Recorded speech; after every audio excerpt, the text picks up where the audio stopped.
Question है, बढ़िया सा क्वेश्चन है कि two identical charge particles each having a mass 10 gram and charge 2.0 into 10 to the power minus 7 coulomb are placed on a horizontal table with a separation of L between them such that they stay in limited equilibrium if the coefficient of friction between each particle and the table is 0.25. Find the value of L. अब भैया अच्छी situation है यहां पे। ये क्या बोल रहा है कि एक टेबल है हमारे पास, मान लो ये टेबल है, उस टेबल जैसा तो नहीं लग रहा लेकिन मान लेते हैं ये टेबल है और हमारे पास दो चार्जेस हैं भैया, ये दो चार्जेस हैं, एक ये चार्ज है और एक ये चार्ज है हमारे पास। अब इनके बीच में जो डिस्टेंस है हमारा L है, ये डिस्टेंस क्या है हमारा L है, और चार्ज ये Q है, दोनों पॉजिटिव है तो इसको अपन प्लस Q कंसीडर कर लेते हैं। ये भी क्या है हमारा प्लस Q, और Q की वैल्यू आपको गिवन दी ही है 2.0 into 10 to the power minus 7 coulomb Q की वैल्यू है, डिस्टेंस बीच में L है।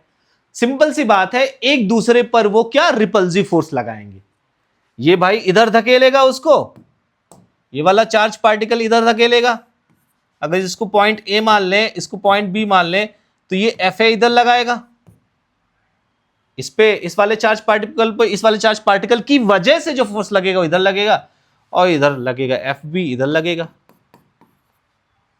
अगर जो फ्रिक्शन नहीं होता तो एक दूसरे से दूर भगते, राइट। पर फ्रिक्शन इनको रोक रहा है क्योंकि फ्रिक्शन जो है अपोजिट डायरेक्शन में लगता है मोशन के, ठीक है। तो जब ये इधर घूमे, इधर जाने की कोशिश करेगा तो फ्रिक्शन कहां लगेगा भैया, इधर इस डायरेक्शन में लगेगा फ्रिक्शन फोर्स, और जो उसको बैलेंस करेगा। तो फ्रिक्शन फोर्स आपको पता है फॉर्मूला न्यू mg नॉर्मल, यहां पे तो नॉर्मल में कोई इंक्लाइन प्लेन वगैरह नहीं तो सिंपल सा है न्यू mg। न्यू क्या है हमारा कोएफिशिएंट ऑफ फ्रिक्शन। तो एक्चुअल में इस कंडीशन में क्या है, फ्रिक्शन फोर्स इक्विलिब्रियम में ला रहा है इन दोनों चार्ज पार्टिकल को, अदरवाइज वो एक दूसरे से दूर खिसक जाएंगे, ठीक है। तो अपन को क्या करना है, जो इलेक्ट्रोस्टैटिक फोर्स है उसको फ्रिक्शन फोर्स के बराबर कर देना है। तो इलेक्ट्रोस्टैटिक फोर्स क्या है हमारा KQ square by L square, जो बीच में उनकी डिस्टेंस है। फ्रिक्शन फोर्स क्या है न्यू mg, ठीक है, न्यू कोएफिशिएंट ऑफ फ्रिक्शन है। हाँ, अब पुट कर लेते हैं, वैल्यू आ जाएगा। तो L स्क्वायर अगर जो अपन को निकालना है, वैल्यू किसकी पूछी, find the value of L, L ही पूछा है तो L की वैल्यू निकाल लेते हैं अपन। तो हमारा आ जाएगा L square equals to KQ square upon nu mg, और L इक्वल्स टू क्या आ जाएगा हमारा square root of KQ square upon nu mg। Values put कर देते हैं और निकाल लेते हैं अपन।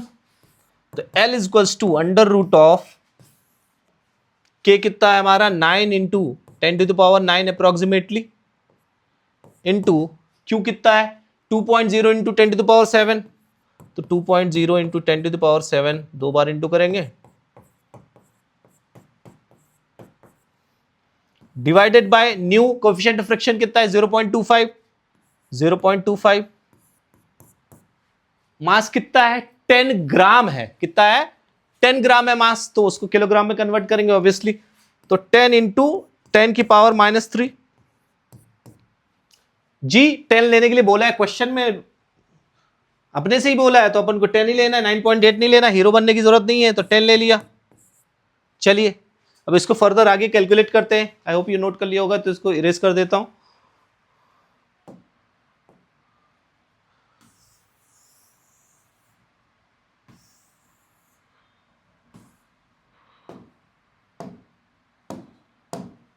चलिए अब कैलकुलेशन करते हैं इसको। तो L अंडर रूट ऑफ, अब देखिए सबसे पहले पावर अपन सॉर्ट आउट कर लेते हैं। तो आप देखेंगे तो 2 2 जा 4, 2 2 जा 4, 9 4 जा 36, तो ये आएगा हमारा 36 इंटू यहाँ पे 10 की पावर -7, 10 की पावर -7, 10 की पावर -14 हो जाएगा। तो 10 की पावर -14, 10 की पावर 9 बचा ये ऊपर, और नीचे क्या है 10 की पावर -3 यहां पे है, और ये दो 10 यहां पे हैं, तो कैंसिल आउट होकर 10 की पावर -1 बचेगा और वो ऊपर चला जाएगा 10 होकर, डिवाइडेड बाय, फिर 0.25 है, 0.25 को मैं 1/4 लिख देता हूं कैलकुलेशन के लिए, मेरा मन ठीक है। तो L इज इक्वल्स टू क्या आ जाएगा, under root of 36 into 4 into 10 की पावर 9, ये 10 की पावर 10 हो जाएगा, और 10 की पावर 10 और 4 10 की पावर -4 बचेगा इधर, राइट। और जब स्क्वायर रूट करेंगे तो ये आ जाएगा 6 इंटू 2 10 की पावर -2। तो इसका मतलब आ गया 12 इंटू 10 की पावर -2 मीटर। तो L की वैल्यू हमारी आ गई 12 इंटू 10 की पावर -2 मीटर। तो सेंटीमीटर में तो आपको पता ही है, सेंटीमीटर में ही लिखा हुआ है 10 की पावर -2, तो 12 centimetre is the right option. Thank you so much.